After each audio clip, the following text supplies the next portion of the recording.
তোমরা হয়তো শুনেছো যে অক্ষয় কুমারের যেটা upcoming movie welcome to the jungle, ওটা একটা হলিউডের মুভি ট্রপিক থান্ডার।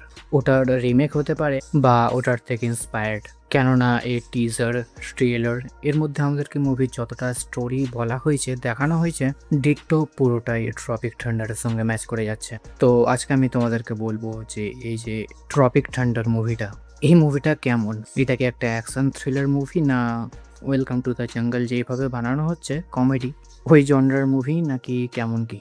আর হয়তো আমার এই ভিডিওটা দেখার পর তুমি ট্রপিক থান্ডার মুভিটাকে দেখতে পারো, অ্যান্ড যখন welcome to the jungle release হবে তখন এই দুটো মুভির মধ্যে কতটা ডিফারেন্স রয়েছে, পুরোপুরি কি রিমেক নাকি শুধুমাত্র ওর থেকে একটু ইন্সপায়ার্ড।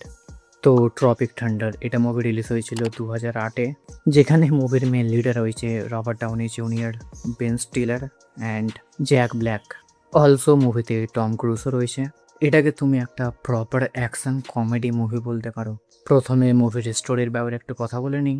তো আমাদেরকে মুভি স্টোরিতে কয়েকজন অ্যাক্টর, ডাইরেক্টর অ্যান্ড প্রডিউসারের স্টোরি দেখানো হয়, যারা একটা আর্মি টাইপের মুভি বানাচ্ছে। আর মুভির যেটা মেন লিড হিরো, ওর ক্যারিয়ার অতটাও ভালো না।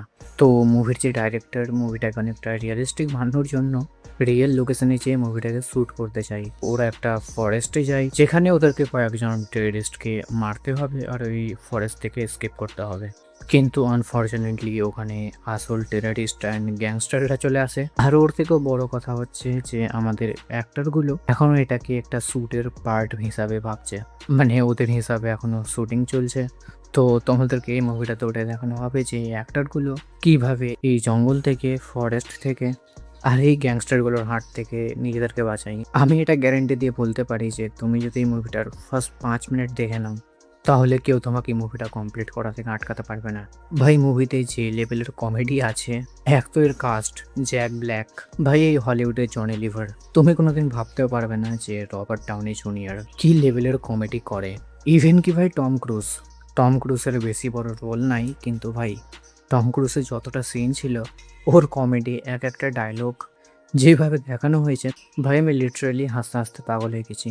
আর কিছু কিছু হলিউডের মুভি আছে যেগুলো অরিজিনাল ল্যাঙ্গুয়েজের থেকে বেশি যে হিন্দি ডাবগুলো হয়, যেমন ধরো ডেডপুল। আমাকে ডেডপুল অরিজিনাল ল্যাঙ্গুয়েজের থেকে বেশি হিন্দি ডাবে মজা আসছে। তেমনই ভাই ট্রপিক থান্ডার, আমি তোমাকে বলবো যদি তুমি হলিউডের মুভিকে ইংলিশ ল্যাঙ্গুয়েজে দেখা পছন্দ করো, তাও তুমি একবার এই মুভিটাকে হিন্দি ডাবে দেখিও।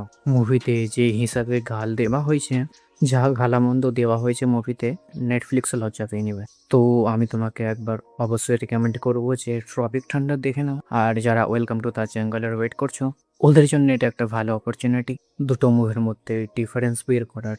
বাকি তোমাদের মধ্যে কারা অলরেডি ট্রপিক ঠান্ডা দেখে নিয়েছো, কমেন্ট অবশ্যই জানিও। আর এরকম ভিডিও আরও দেখার জন্য ডু সাবস্ক্রাইব।